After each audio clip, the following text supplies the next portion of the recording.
failed Project 50, bro. By the way, this is day 35 of the road to 50k a month, and supposedly Project 50 day 35. As you all know, I decided to start this discipline challenge called Project 50. And just yesterday, I failed to show up to the habits. I didn't hit the 1 hour workout rule kahapon. I know this will only be an excuse. Technically, rest day kahapon, so nag-decide ako na mag-walk na lang kasi ang sakit ng legs ko. Pero kakalabas ko palang biglang umulan. Biglang umulan!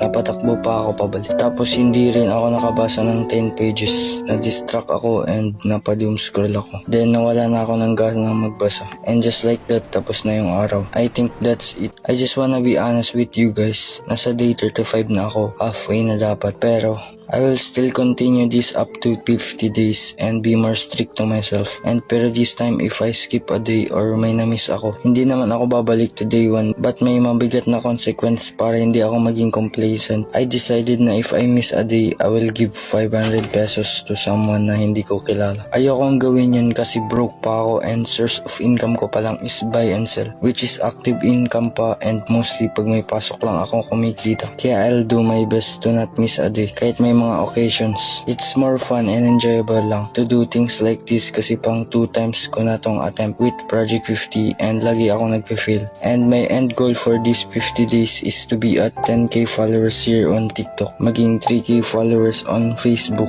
and 3k subscriber on YouTube, and eventually 50k month na income. So bro, if you wanna follow this journey or gusto mong sumali, go lang, hindi pa huli. And I promise you bro, worth it tong challenge na to. It's your chance to grow and achieve the goals na sinet mo para sa sarili mo. And yeah, I failed, but that doesn't mean na doon na to matatapos. I reassess ko lang kung bakit ako nag-fail. Aayusin ko ulit yung system ko. Mahaba pa tong 50 days and right now it's only day 35. You can always bounce back bro. You can always reclaim yourself. Just don't let the same mistake happen twice. And yun lang. That's it for my day. See you guys tomorrow.